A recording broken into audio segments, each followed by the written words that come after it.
A short time ago in a galaxy nearby, a podcast was made to inspire and entertain. Casual Space. Making space available, one story at a time. Your host with grace, Beth Mund. Hi, Mike. Welcome to Casual Space. Thanks, Beth. Great to see you again. Great to be chatting. Happy Friday. How's the weather in Houston? Well, I just came back from a little walk and it's still warm here. Is it? A little hot, but it's starting to cool off. The evenings are a little cooler, nights are a little cooler, but still getting up in the 90s almost in the daytime. Oh, So we're waiting for nice. the days when we don't have 90 degrees anymore. Then You can come we'll visit us back. in the Midwest. Yeah, I was just up in Columbus, so beautiful weather up there. Yeah, it is nice. And I was just down in Texas. I have family in San Antonio area, and we were just there last weekend, and it was hot, but it was Uh, dry, didn't rain at all, so it was very lovely. Yeah, that's another problem we're having is it is hot and no rain. We wish we had, my yard is crying for rain. Yeah. We're not getting enough rain, but Oh, be careful what you wish for this time of year. right. I know. I know. Well, my goodness. Okay, last time we got to see each other in person was at a golf outing where it was lush and green and a perfect day. How'd you golf that day? How'd it go? Oh, I did well that day because since I was one of the celebrities, I wanted to play with every group out there. And the best way to do that is to just station yourself at one hole. And every time a group comes through, you play that hole with the group. So I ended up at a par three. And so I got to play that par three, I think 13 times. And it's kind of funny, comical, really, because that was also the closest to the pinhole. And of course, on about my seventh or eighth uh, tee off with a different group, I got the closest to the hole. Now, I didn't count it. I didn't. I said, "Hey, this doesn't count. I'm not going to take the award for closest to the pin when I had Sure. seven or eight mulligans first." So anyway, it was fun, and it was a great group out there playing and donating to a good cause. Yeah, Michelle's great. Higher Orbits is great. This was my first outing, and I wasn't able to golf, but you can bet I will next year for sure because it's right in my backyard practically. And that was just so much fun, especially afterwards, meeting all of you and having fun with the raffle and the raising awareness and getting the money for those students. And when they spoke and told us about their career paths and where they're coming from and where they hope to go, that's really what it's all about. It's amazing. Yeah, that's a great organization. I unfortunately already have plans. I'm not going to be able to make it this next June to that golf outing, but I'll make it in 2027. I'll make an effort Deal. and I'll Okay, hope to deal. be there. Because Yes, how did you score that hole? Did you get a par two at all, or a how did par. that work out? I it's funny when you play in those outings, the group is all playing one ball essentially. They all tee off and then they pick the best ball and everybody hits the second shot from that location. So yeah, I helped even though I wasn't always the closest to the pin like I was in the one shot, I did help putt each time with each group and may have made a putt here or there. I don't Oh, know. nice. But yeah, it was good. That was a fun hole. Now I know which hole I want to be Now on. you know. I've actually played it enough times. I should be good at it. That's the requirement. If you're coming down, Yeah. this is the one you want. Why not? Easy par three. Yeah. That's great. So, and I don't Have you play always been a golf. golfer? I've always been a golfer since I was 8 or 9 years old, but Really? never a good golfer. I always say golfing is an easy sport to get mediocre at, but Oh, to get beyond mediocre takes a lot of investment, a lot of time, a lot of practice. And yeah, like we already discussed, it's hot here in Texas. And to play it golf for four is. hours, it's brutal sometimes. So I don't go out much here, but I love going up Chicago, a beautiful place to play golf. So Yes, we nice do place. have beautiful courses. What's the best course you've ever played? Well, I was fortunate enough one time I got to play Firestone in Akron, Ohio, which is in the backyard of where I grew up, more or less. And they use that golf course for a pro tournament. So I got to see it one time when it was in shape for the upcoming pro golfers, and beautiful. I got to play on that Yeah. course, and I had my longest drive ever Ooh. inbounds, in the fairway on that golf course. And so I remember that. But I lived out in Pebble Beach area for a couple of years when I was getting a master's degree. Got to play one or two of the courses out there around Pebble Beach, Oh, California. nice. Those are no, everything has gone well. We continued to travel right through COVID, and we, followed all the rules, got COVID tested here and there all the time, sometimes it seemed, but one hiccup on that trip. Well, first we had a cruise planned for going to Turkey and Italy and around Oh, Europe, and the cruise canceled because of COVID. It was still too early for cruise lines to come back. And so we said, well, we'll just go. We have our airline tickets. We'll just go and we'll just make train reservations all around all these places we want to go. We were starting in Turkey, and it all worked out great. We got to Turkey, made it to Cappadocia, which is an area in central Turkey that's really interesting to visit. And the day that we were to fly out, we were flying to from Turkey to Venice, Italy. And we mhm. got to the airport in, um, sorry, blanking on the city that we were flying out of from Turkey. Anyway, got to the airport, big airport, and we present our tickets to check our bags, and the agent says, "Oh, I'm sorry, sir, you can't fly to Italy." And I said, well, that's funny because you sold me two airline tickets that say we are flying today from Turkey to Italy. And they said, well, we understand, but without some business letter reason, just for tourism, you Oh, can't fly from Turkey to Italy. They haven't allowed us to do that yet. You can fly just about anywhere else in Europe, and then you can fly to Venice. And of course, our tickets were bought for about 5 p.m. and we didn't find out till about 2 p.m. that we were couldn't. So it would have been nice if we'd known it early in the morning. We could have flown to name a city in Europe and then flew to Venice and got on with our trip. But we said no, you have to fly somewhere else. So we rebooked to go to Vienna, Austria, and the rest of our trip just went very smoothly. And then at oh, the end of the trip, we actually ended up in Venice anyway. So we got to see Venice. Just oh, good. Oh, not at good. the timing, but everything was fine. And Just now funny can I when you go to the retired? airport, you're expecting Turkish Airlines was the airline, and you expect them Yeah. to pay everything. And we got the tickets, we got our passports, we're ready to go, and then oh wait, no can do. So No can do. yeah, Well, you're certainly used to that. I mean, how many launches get scrubbed or delayed or none of mine. Thankfully, rescheduled? No, I was you're very lucky. blessed in that world. I launched on time and pretty much came back on time. I'd say pretty much came back on time. We went one extra orbit on my first mission because we were trying to land in Florida and the weather wasn't quite good enough yet, but one orbit later, hour and a half, and we came back and landed. So people didn't Perfect. have to wait too long. When you travel and you are looking at places in the world, did you have an experience in space where you look down at Earth and you're like, I would like to go there. Look at that. That's amazing. Let's go there. Did you think about that or have that in desire, or was the mission too busy? I think the mission was a little bit busy. The views of the Earth were so overwhelming, so awesome that you just were struck by the beauty of it all.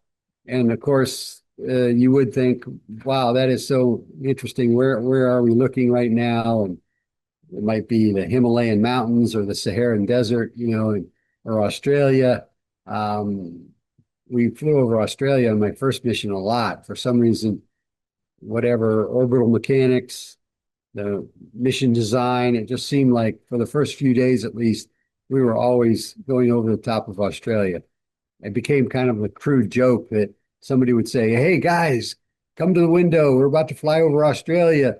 And everybody would kind of groan like, "Oh my God, I've seen that red line Again. times already." So, and the funny thing to cap that story is I have still not been to Australia. My wife and I have What? it on our list. I know it is crazy that we have been to 6 of 7 continents on the planet, but Australia is the one we haven't been to. So it's on our list. We're going to New Zealand in January.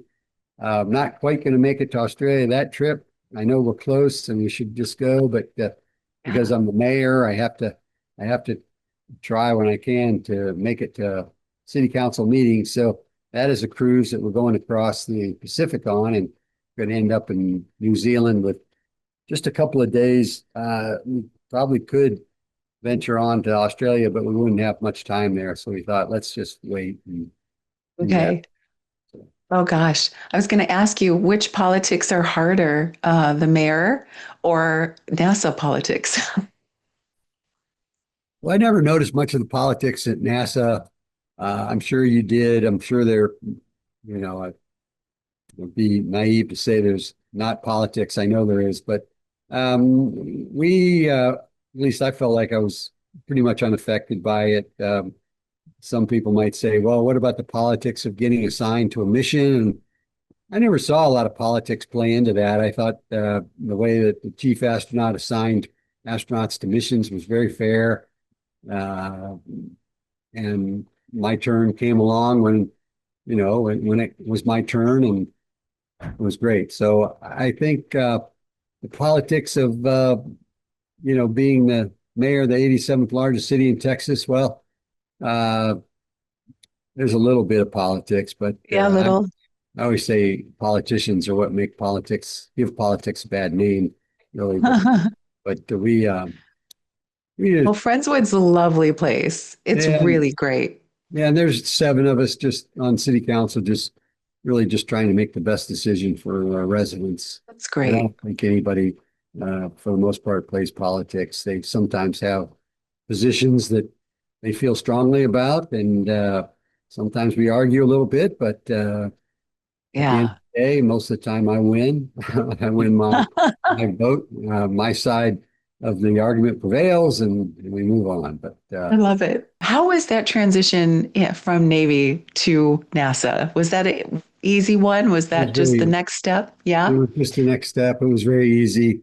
A lot of the culture in the Navy and the NASA culture are similar. I think Navy, in the astronaut program, Navy has had a strong influence through the years. So I think the astronaut office was um, predominantly, I think, influenced by so many Navy astronauts that came through, way back, take Neil Armstrong and Jim Lovell and, John Young and all these guys that had leadership positions at NASA but had been in the Navy before. So I think, brought that with them and they rubbed off. And so to me, it felt just sort of like home.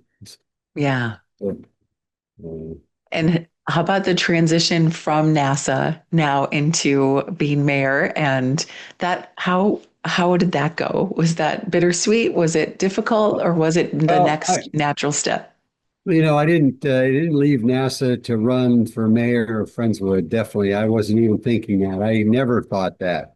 In fact, a friend of mine told me probably 4 or 5 years before I even thought about leaving NASA that I ought to think about running for city council in Friendswood. When I retired from NASA, I said, no way, I'll never do that. That's not in the cards for me. I have no desire to do that.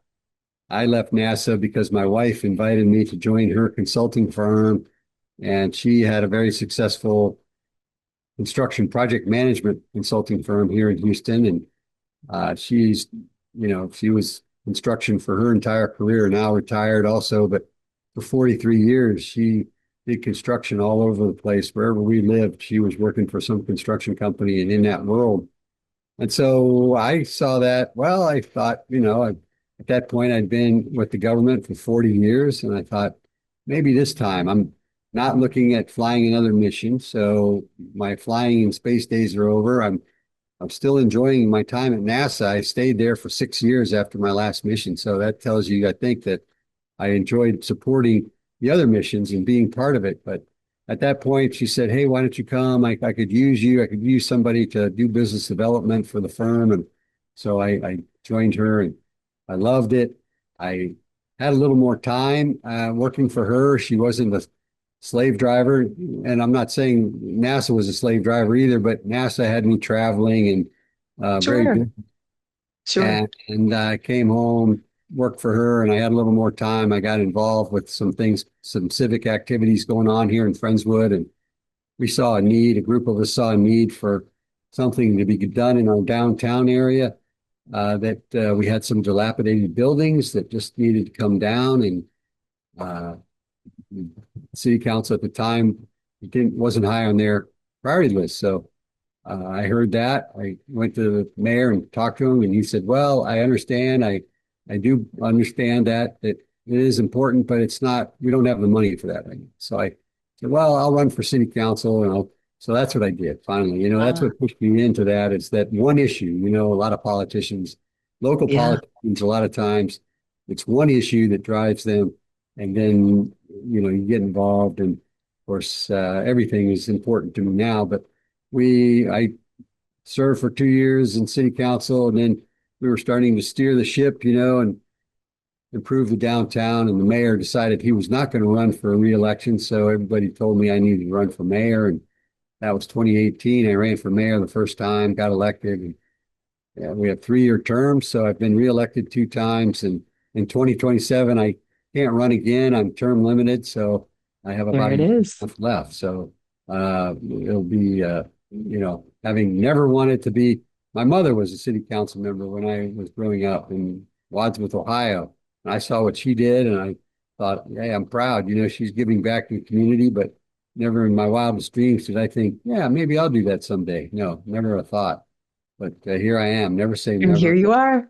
Yeah. Oh my gosh, I'm sure you will be so missed when Well, you're when you're done. I don't know about that. I'm sure looking forward to getting some things accomplished here. We've done some things, still some things in the pipeline, and that's why sometimes you stick around. You wonder why politicians hang in there for a long time. Well, they start things and they want to kind of see them to completion. Sure, So sure. that's what I'm doing, trying to see some things. And I always tell I kind of have my eye on a person that I think should run for mayor next, and she has said the same thing. She said, "I don't want to be mayor after you." And I say, they will forget my name in a week. When you Oh, come leave the on. office, they'll forget that you will have other great ideas and solutions to things. And That is the way. There is that reluctance to step into it and then you get invited or you get the pull and then uh, you're there you are. All of a sudden it is you. yeah, well, I'm pushing her. I have a name in mind. I'm not going to say Oh, it, good. but she knows who I'm talking about. If she Oh, hears good. this, she will Okay, know. let's get her going. And she'll have you as a mentor. I'm sure you'll Yeah, be I'll there to stick help. around. So Yeah, I'll be here. I'll be donating time and helping out where I can. perfect. That's the best way to do it. That's fantastic. Speaking of these transitions and going through these evolutions of scene projects and going through them, and I can't even imagine. Obviously, I've never been there, but when I think of the space station being decommissioned, there is such a sadness in my soul and in my heart. And I, I am so upset. And I've never even been there, but working the program and working as a part of one of the most peaceful, peacetime marvels of engineering in humanity, just sure. being a part of that, a small, small part, makes me feel like it should go on forever. It should, but Right. we've all gone through the retirement of the shuttle, which I never thought would happen. And now I take my kids to the museum and I'm like, there's the shuttle. Mom used to work on that and now it's retired. It feels very bizarre. So, as you've been seeing the evolution of station and now commercial stations coming into the scene, and how does it feel? What are your thoughts? Well, I'm sure, like you were alluding to, bittersweet when a project that you've I say if I wasn't wearing gloves while I was doing those spacewalks, the space station would have my fingerprints all over it. But Yeah. Yes. it will be a bittersweet day, just like when Shuttle retired, and I'll always be in the history books a space shuttle astronaut. So that was my heyday, and space shuttles are in museums, and space station will have its time. Also, it's been very productive. I hope that these companies that are talking about keeping part of it up there and just making it something different will come through, and that will happen so that we don't have to uh, deorbit all of it, because Yeah. some of it would serve a purpose for a lot longer. It's just, Yeah. money is tight, of course, and NASA only has so much of it, and they have to continue on with new programs, and so it's tough. It's a tough decision. Truly, truly. Has there been anything, whether while you were at NASA or that you're seeing on the horizon, that really surprised you and got you energized that you were like, oh, this is phenomenal? Was there any one particular or two things that you were like, I can't believe we're doing this? This is phenomenal for humanity. Well, I think along the lines of space station follow on, Axiom Space, I've Mm. seen what they're proposing to do to take, like I said, a piece of the space station and maintain it, add to it, which is, I think, good for a lot of people because it would offer opportunities for more people to go to a space station and live for a few weeks, even almost like a hotel stay. You could book your room on the space Can you station. imagine? And then it would also provide still a low Earth orbit laboratory for us to use, for NASA, for US scientists to use. They could uh, book time for their experiments on there and get their experiments worked in low Earth orbit and weightlessness. And so I think it's a great thing. This morning when you mentioned what have I seen that excites me, we went out to I was with a group giving a little bit of a tour out at Venus Aerospace here in Houston, Venus Oh, Aerospace. is that Uh, where Jeffrey Manber is now? I don't know about him. Okay. This co-founder is a woman named Sassy um, Dougler, Okay. and I met her before. She actually lives here in the town where I'm the mayor. But we went out and they are developing a rocket engine that could serve the purpose of hyperspace, airplane travel Oh, wow. around the world very quickly.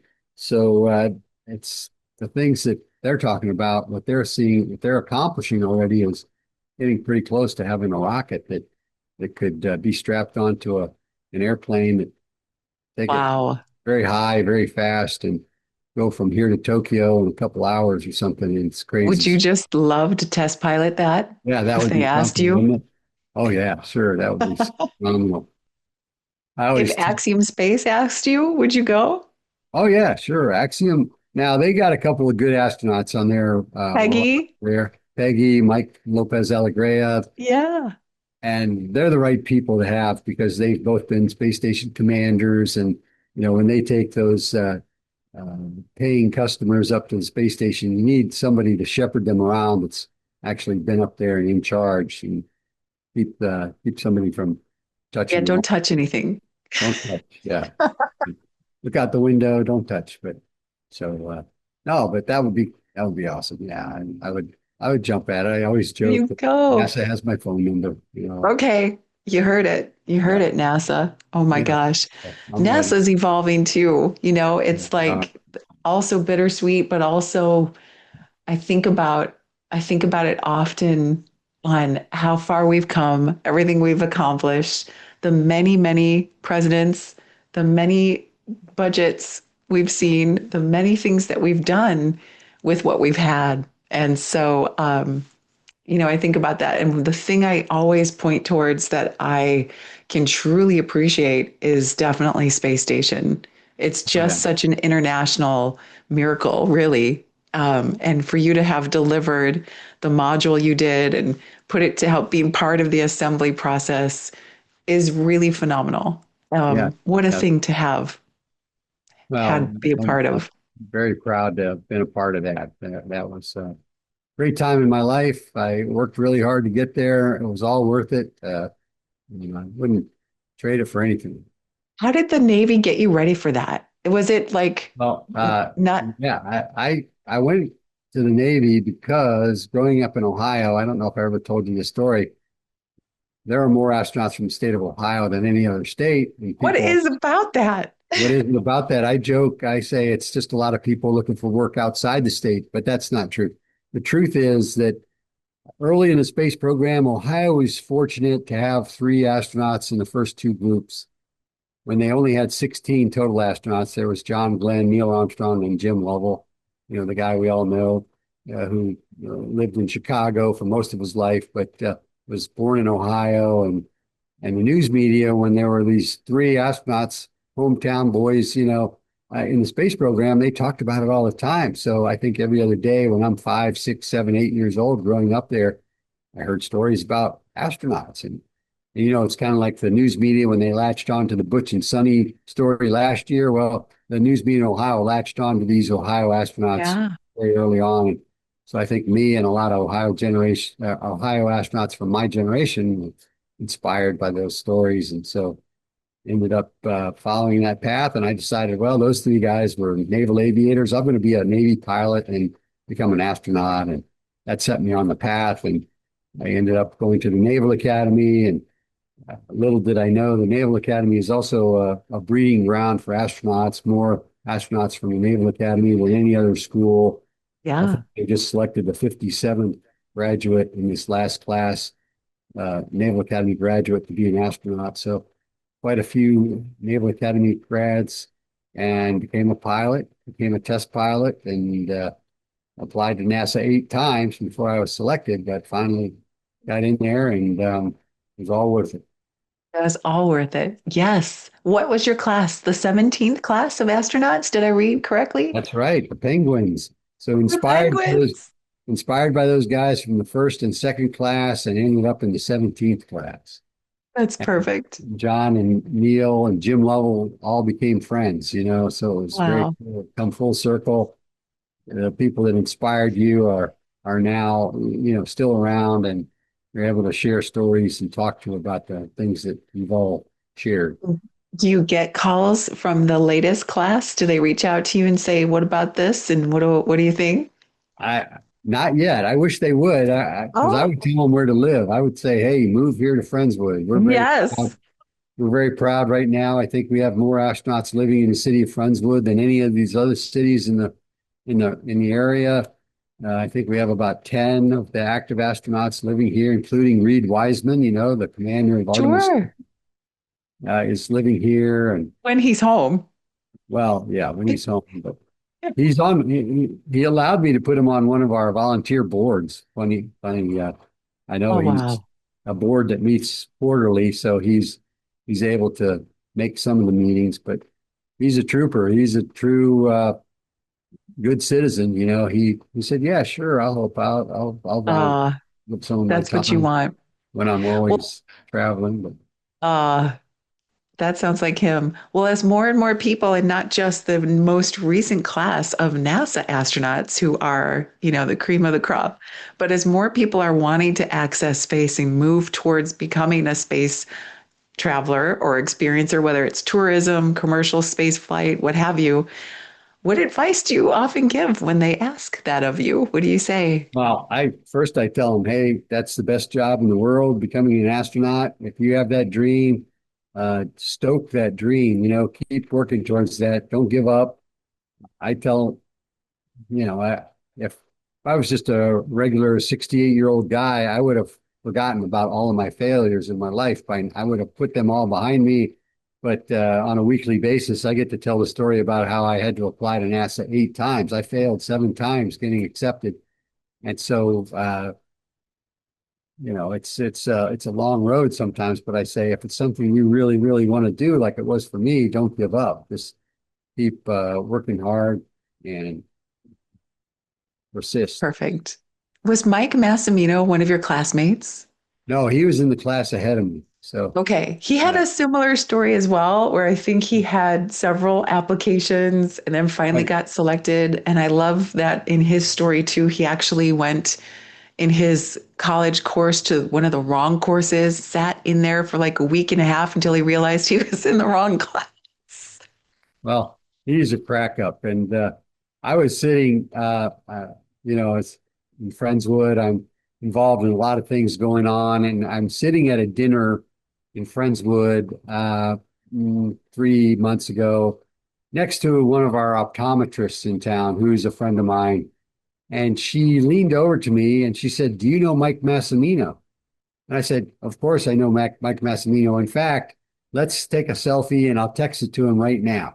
So we did that. I texted it to Mike, and within a few minutes, he texted back and he said, "Oh my God, tell her I said hello. Great to see her." And so when I got that back, I had to say, "So, doctor, what's the story here? How do you know Mike Massimino?" And she said, "Well, HIPAA prevents me from telling you that story." I said, "Oh, okay. So obviously it has something to do with eyes because you're an eye doctor." And I, I just dropped it at that point. Then I was on an airplane and I see this ad on my computer or something. It says, "Mike Massimino's second book just dropped. And if you want to see a preview, click here." So I clicked on it and I'm reading the first chapter of his book, for free. And he's getting into this story about how he couldn't pass the vision test to actually apply to be an astronaut. His vision was too far gone too far over the edge. So he found this friend of mine, and she worked with him on some strengthening exercises somehow. Yeah. And she got him to where he could pass the NASA eye exam. And that's, was a big door that was closed on him until she opened it for him. So that's the end of that story. So it was very cool. That's a great story. Yeah. So what a great guy. Yeah. Oh, I feel like she could have shared that though with you. I don't know. Well, yeah, I don't know. I'm not a doctor. I don't have to worry about HIPAA, but some of them take it pretty seriously. I know.